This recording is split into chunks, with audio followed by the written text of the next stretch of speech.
upon themselves, actually, to lodge an investigation into your shooting.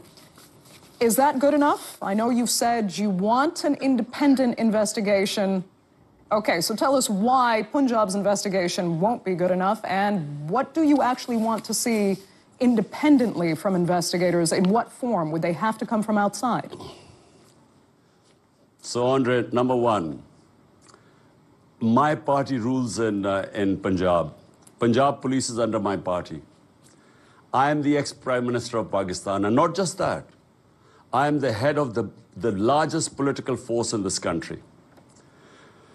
And I could not get a case registered against these three people who I know were involved in this. I know it. And whenever there is a proper investigation, starting from who released the video and the people subsequent of events that followed, I know exactly that these three people will be implicated. Now, imagine that my party rules Punjab.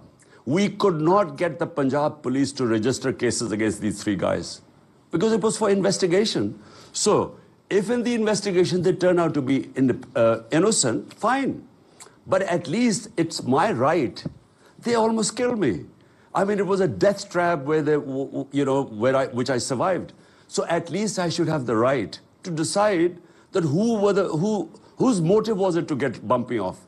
And we could not register a case against these three guys. The Punjab police refused. So who do you want now coming in? Who is controlling Punjab police? Okay, I do get your point. So who should be coming to investigate? Who is controlling? Who will not be influenced by any political powers? So it was a very genuine request that if these three people are involved, all the investigative agencies in Pakistan are under these three individuals. Now, how do I get justice when these three people are sitting up there? They're not going to allow justice. And what happened, Andre, since the shooting, the way the whole case has been handled, 20 minutes later, this guy appears and says, I shot him and I'm all alone. How did he appear on TV? Who brought him on television? The police is not allowed to, unless a proper investigation is done. So all I'm asking is very simply, who would do that proper investigation? You want the United Nations to come in? Well, in Benazir Bhutto's case, the United Nations came. I think UN sent someone. It doesn't work. Really, what we need is the Chief Justice of Pakistan. He's got to be more assertive. Look, this is a question of rule of law. My whole struggle for 26 years has been movement for justice. Justice is everyone is below the law.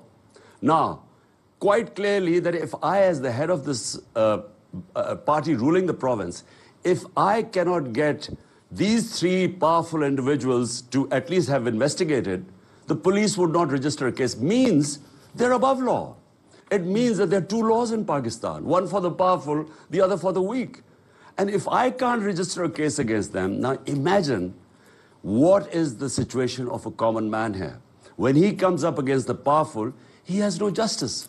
So this whole movement for genuine freedom, we call it, genuine freedom comes with rule of law. It's justice that gives human beings freedom, their rights. This is, the struggle for 26 years, and it goes on. Okay, so you want the Chief Justice of Pakistan. That's a powerful message. You want him to be, at the very least, more assertive in this. Because, yes, Pakistan does have a history of some investigations into very important deaths really leading to nowhere. And you mentioned, of course, Benazir Bhutto. Also, it's very interesting you're talking about the gunmen that they have said, and they said gunman. You have been very insistent that gunfire came from several directions, not from one person. Yet, in the report that's been filed, there is only a single gunman, from what I understand, being investigated. Well, in the cover-up, who's trying to cover this whole thing up, it fits in their narrative that this was a religious fanatic. And by the way, he was not a religious fanatic because social media is so active these days. They went and interviewed all the people around him, the neighbors and everyone, and this guy didn't even say his prayers. Forget about him being a religious fanatic. But he was trained in shooting. And so what happened was that this guy would have killed most of, the 3 or 4 people on top because he was only a few feet away and he fired a burst. But as he was taking his gun out, one of the a person in the crowd, and you can see it in the video, when he saw him taking the gun out, he put his hand on the gun, so the burst, rather than hitting us on the top body, as it went down, it hit us on the legs. So as it hit us on our legs collapsed. So as I was falling, and this is exactly the situation, the guy on my left, because the bullets hit us on our legs, we had this hail of bullets go over our head.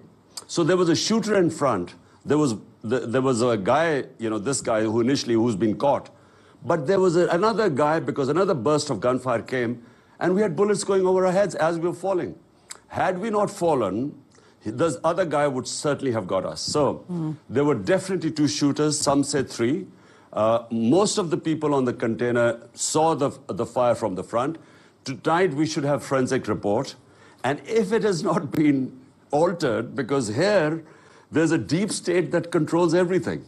So like they would not allow the police to register a case because it was some intelligence officer, a Major General Faisal. So they wouldn't register a case because of him. Okay. So what will happen now? Will they alter the forensics? We will get a report tonight. And we know, all of us know, that there were firing came from 2 sides. Okay. I look forward to hearing that forensic report, the results of that. But let's look forward now. You said you're going to return to the Long March. And I want to look at something you said before, because you're getting closer to Islamabad, where this is all supposed to culminate. You had said about the Long March that this is a revolution, but you asked specifically, will it be a soft one through the ballot box or a destructive one through bloodshed? What do you mean by that? Because some might read that as you're actually threatening war if you don't get your way. Andre is someone who started from scratch. I started politics 26 years ago with no political figures, with no big names, with no family in politics. Because in Pakistan, it's family politics. It's either Sharif or Bhutto or feudals. I started from zero. And I gradually built up this movement.